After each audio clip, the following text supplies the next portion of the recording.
U ovoj epizodi rešit ću vam sve probleme koje će vas pratiti kod uzgoja presade generalno tokom čitave sezone, a ovo se pre svega odnosi na veliki broj problema koji se dešavaju kod decembarskog rasadnika. Zato je važno da ako me sada prvi put gledate, pogledajte i prethodnu epizodu koja se zove Decembarski rasadnik kako biste znali o čemu se zapravo radi. 5 problema prati decembarsku presadu. U pitanju je prerastanje presade, poleganje, tresetne mušice koje su zaista veliki problem, plesan koja se razvija na visini, odnosno na nivou zemlje, odnosno supstrata i smrzavanje biljaka. Sve te probleme rešit ću vam upravo u ovoj epizodu kako biste imali na jednom mestu sva rešenja. Za sve vas koji nas prvi put gledate, ja sam Biljana Banović, začetnik sam nove oblasti u baštovanstvu koje se zove motivaciono biobaštovanstvo, a mi smo Trag biljke, jedna od retkih samoodrživih platformi i jedina edukativna platforma iz oblasti motivacionog biobaštovanstva. Na platformi okupljamo 20 zemalja i 2 kontinenta. Prvi problem koji vas čeka kod uzgoja decembarske presade jeste prerastanje biljaka. O tome sam pričala u lekciji 1. To sam spominjala i u prethodnoj epizodi. Ali ono što želim sada da imamo na jednom mestu jeste kako da sprečite prerastanje vaših biljaka. Pa za početak, vaše posude ne smeju da budu plitke. Dakle, ako sejete u plitkim posudama, primjera radi kupusarice, odmah računajte s tim da će one da pobegnu visoko. Kada biljke prerastu visoko, tada su biljke sklone propadanju. Dakle, 50% šanse imate da izgubite presadu ako vam biljka ode visoko. Dakle, duboka posuda. Kao što vidite, ovo je jedna klasična žardinjera koju sam preporučila i u prošloj epizodi zato što one imaju adekvatnu dubinu za vašu presadu. Drugi način da sprečite prerastanje vaših biljaka jeste da sejete retko. Nemojte da sejete gusto, jer biljka je sklona visokom rastu onda kada doživi stres. Biljke doživljavaju stres onda kada nemaju adekvatne uslove za rast i razvoj. Treći način da sprečite prerastanje biljaka jeste da vodite računa o setvi. Odnosno, setva je ovdje bitna samo kroz prizmu iskustva kada ćete sve ove biljke da iznesete napolje. Vratite se na prethodnu epizodu, vratite se na temu plave zone. Dakle, ovo su biljke koje čim niknu, čim počinju prve klice da se pojavljaju, moraju da idu van, da niknu na vanjskim uslovima, dakle na nižoj temperaturi i na direktnom svetlu. Da biste to uradili, morate da odradite adekvatnu setvu. Na koji način ćete vi obaviti setvu zavisi od vašeg iskustva. Da li ćete raditi naklijavanje na vati, na ubrusima, sve to objašnjeno na kanalu. U lekciji 1 sam preporučila da napunite svoju žardinjeru supstratom, zalijete, stavite ubrus preko toga, njega pošpricate čajem od kamilice i preko toga pospete seme. Stavlja se folija da obezbedi adekvatnu temperaturu, odnosno toplotu, i čim se pojave prve klice, nekih 10% klica, ide 1 cm zemlja, odnosno suvog supstrata preko samih klica i nakon toga ovu žardinjeru izbacujemo napolje. To je vrlo važan čin. Vi možete da radite direktnu setvu semena, ali čim se pojave prve klice, izbacujete saksiju, odnosno žardinjeru napolje. Tada sprečavate prerastanje. Takođe, prerastanje ćete sprečiti tako što znate informacije o brzini klijanja pojedinih semena. Zapravo, ja sada vama neću da komplikujem pričom o tome, ona je objašnjena u prethodnoj epizodi i u nedeljniku, koje seme kojom brzinom klija. Jako je važno da podelite ovu decembarsku presadu, odnosno rasadnik, na 2 grupe. Semena koja ne morate svaki dan da nadzirete, već tek nakon 10 dana, u pitanju su štitarke, kao što je mrkva, peršun, prštrnjak i 2 vrste celera. I semena koje morate svaki dan da nadzirete, to je kompletna, odnosno ostala grupa semena iz decembarskog rasadnika. Iako je decembarska presada, odnosno kompletan rasadnik, sve vreme vani na balkonu, kada biljke razviju 3. list, tada su sigurne od prerastanja i tada njima možete obezbediti i malo toplije uslove, odnosno žardinjere možete uneti i u neku prostoriju, odnosno sobu koja je dobro osvetljena i koja je nešto toplija. Zato što tada uz prisustvo toplote biljke brže napreduju. Drugi problem koji nastaje kod uzgoja presade jeste poleganje. To je zapravo i najčešći problem kod decembarskog rasadnika. Poleganje izazivaju gljivice. Manifestuje se tako što vaše biljke pre svega prerastu u visinu, dakle prerastanje je nekako i uslov za poleganje. Nakon toga odjednom biljke pobele ili poblede i propadnu. Poleganje se dešava vrlo brzo, preko noći. Ono što odmah morate da uradite jeste da sve biljke koje su polegle izbacite iz saksije, a kompletnu saksiju, odnosno površinu, tretirate nekim od prirodnih fungicida, kao što je recimo fungicid sa belim lukom. Imate epizodu 5 prirodnih fungicida na kanalu.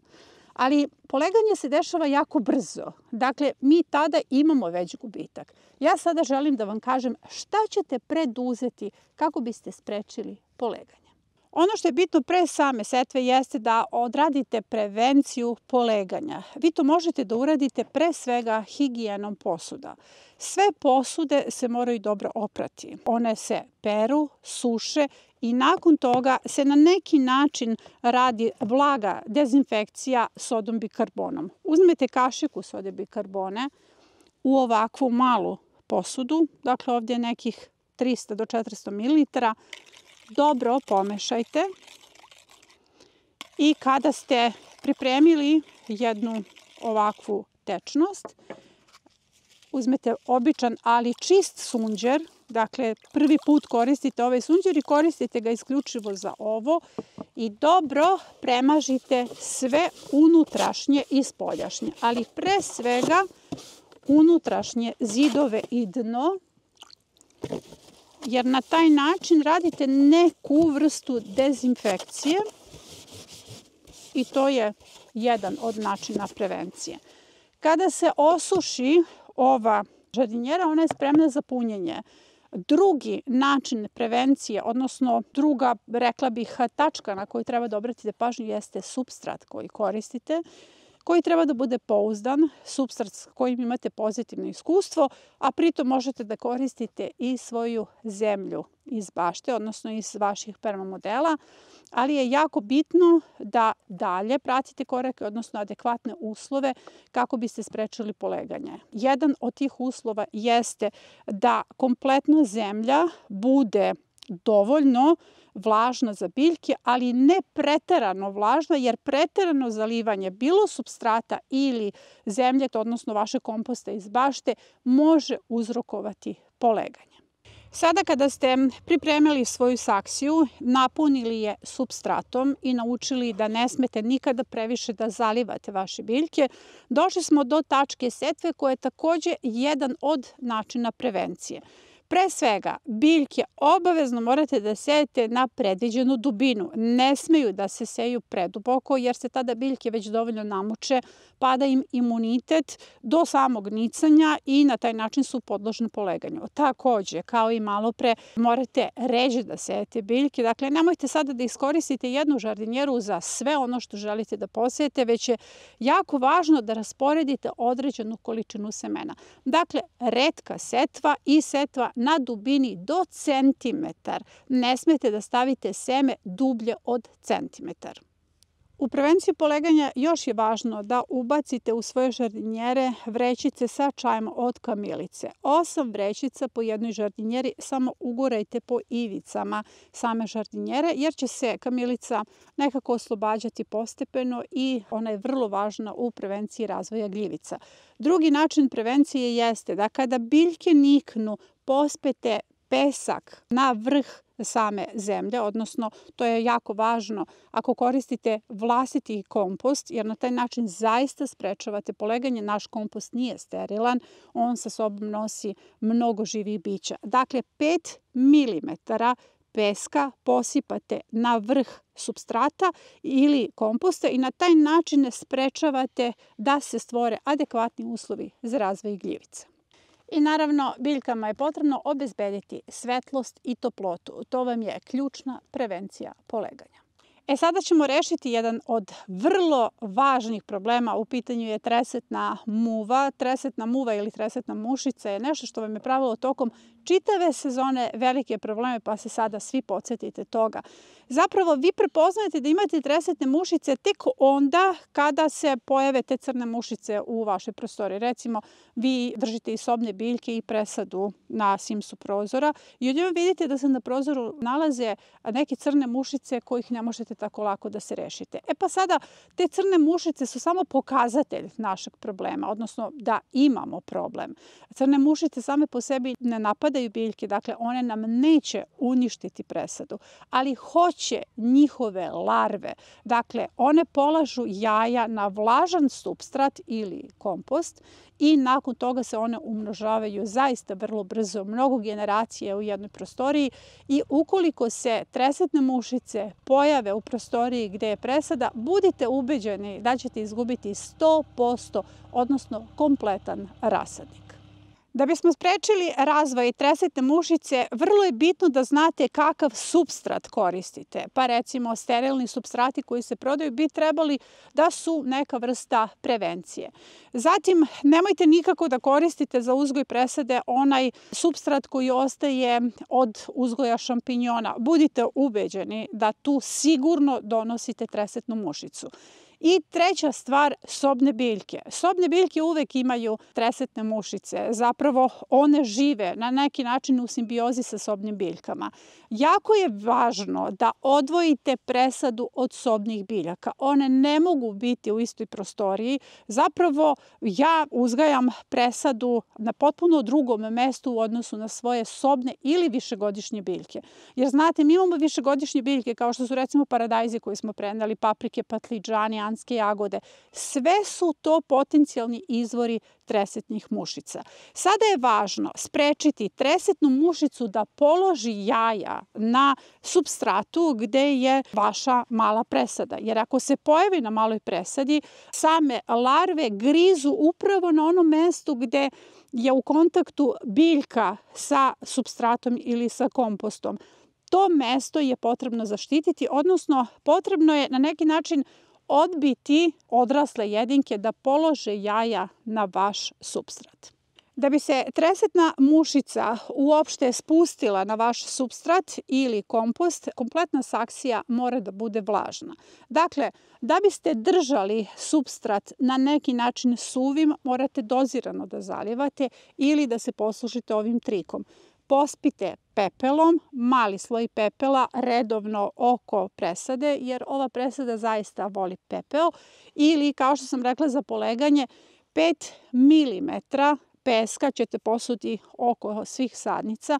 Na taj način stvarate neadekvatne uslove za razvoj samih larvi, odnosno tresetna mušica neće položiti jaja na vaš supstrat.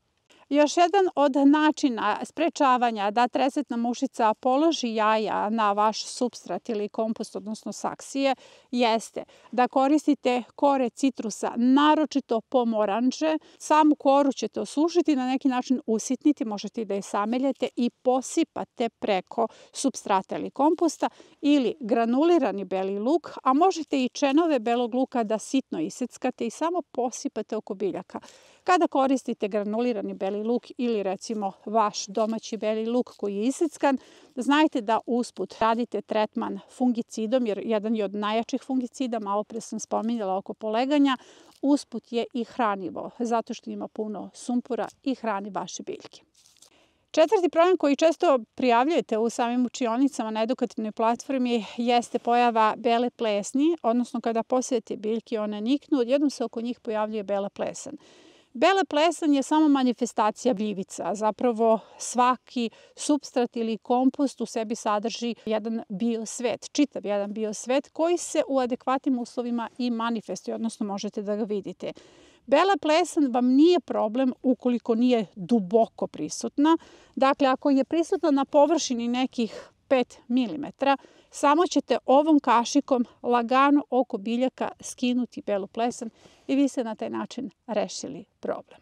I peti problem koji se možda čak i najrjeđe dešava, ali evo recimo desio se i meni lično, jeste smrzavanje presade. Zapravo ponovo vas vraćam na priču o plavoj zoni. Ove biljke koje sada sejemo su otporne na niske temperature, ali to nas često prevari.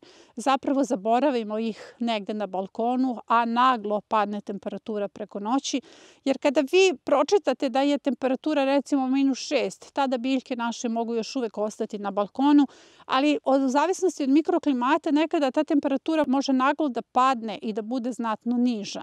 Tada vam presada smrzne. Mali deo će se oporaviti. Zato je važno da ove biljke već kod najave negde -3 lagano unesete unutra.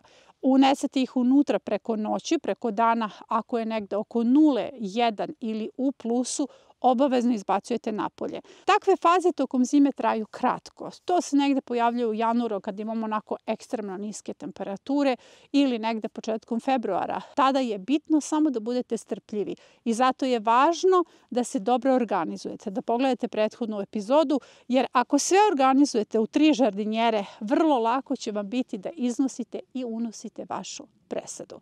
Sada je važno i da pogledate sledeće. Ova bašta je bila pod snegom. To možete da vidite u prethodnoj epizodi. Pogledajte kako se zimska bašta podiže i lagano oporavlja. Dakle, sve biljke su preživele i sve biljke se lagano podižu. Tačno imate osjećaj kao da su biljke spavale i sada se bude.